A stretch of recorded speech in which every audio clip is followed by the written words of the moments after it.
ফ্রিজে ছিল মা।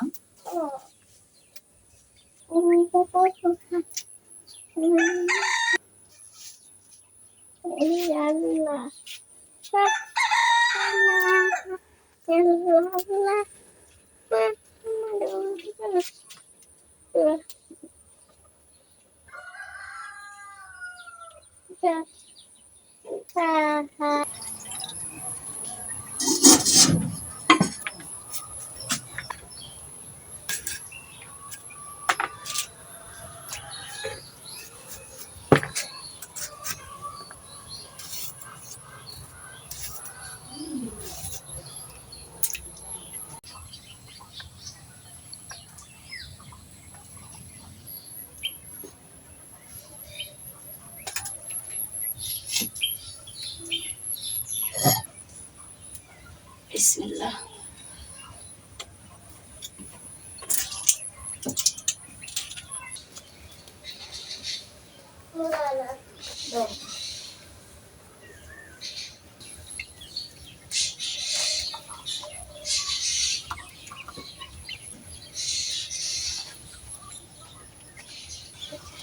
আসসালামু আলাইকুম, যে যেখানে আছেন আশা করি সকলেই খুব ভালো আছেন। নতুন একটি ভিডিওতে আবারও আপনাদের সকলকে অনেক অনেক আমন্ত্রণ রইল। আর আজকে আমি রান্না করব নদীর পুঁটি মাছ। আর পুঁটি মাছ রান্না করব হচ্ছে এখানে শিম, আলু আর টমেটো কেটে নিয়েছি। আর আগে মাছটা ভেজে নেব, তার জন্য আমি হলুদ লবণ দিয়ে মাখিয়ে নিচ্ছি ভালো করে মাছটা।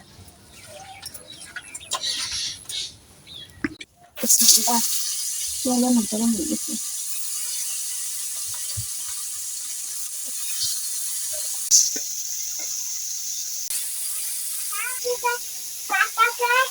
হেরন ফুটি, হ্যাঁ হেরন ফুটি বাঁচতেছি। তুমি খাবে? কাঁচা তো আছে, বেশি খেতে হবে।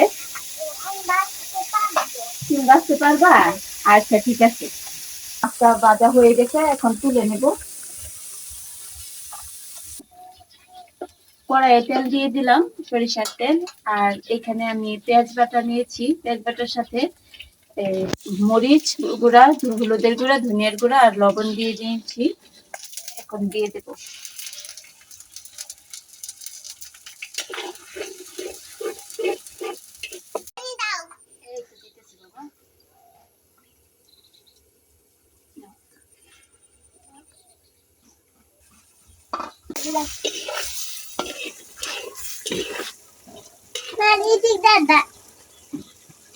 সবজির সাথে মশলা ভালোভাবে কষিয়ে নিয়েছি, এখন ঝোলের পানি দিয়ে দেব।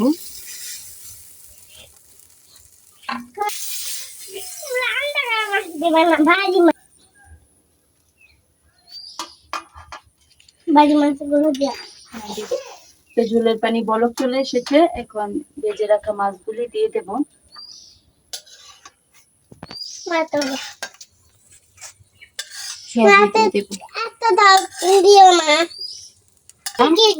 ঢাকা দিয়ে দেব। লাল টমেটো বাবা,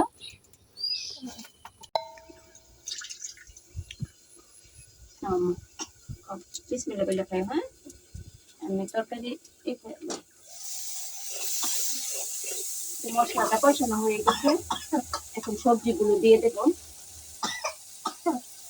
কাশি হচ্ছে।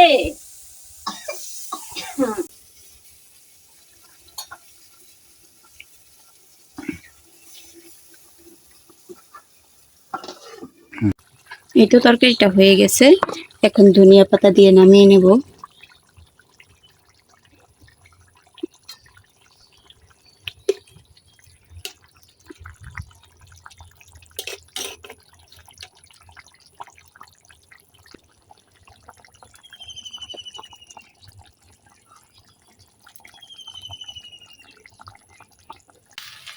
তো তরকারিটা হয়ে গেছে, এখন শাক রান্না করে নিব, পাট শাক।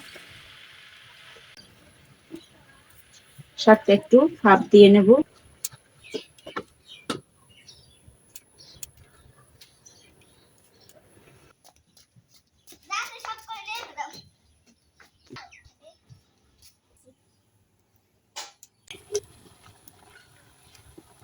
এটা গাছ পড়ে গেছে না, তিনটা সিনে এটা বড় কিছু।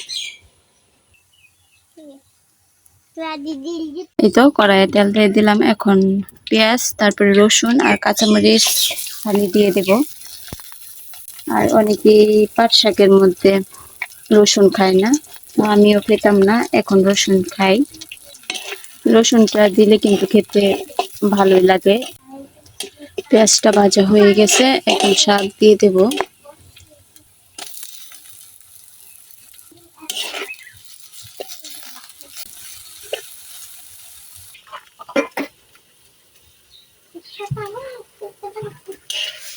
তো শাকটা হয়ে গেছে, এখন নামিয়ে নিচ্ছি।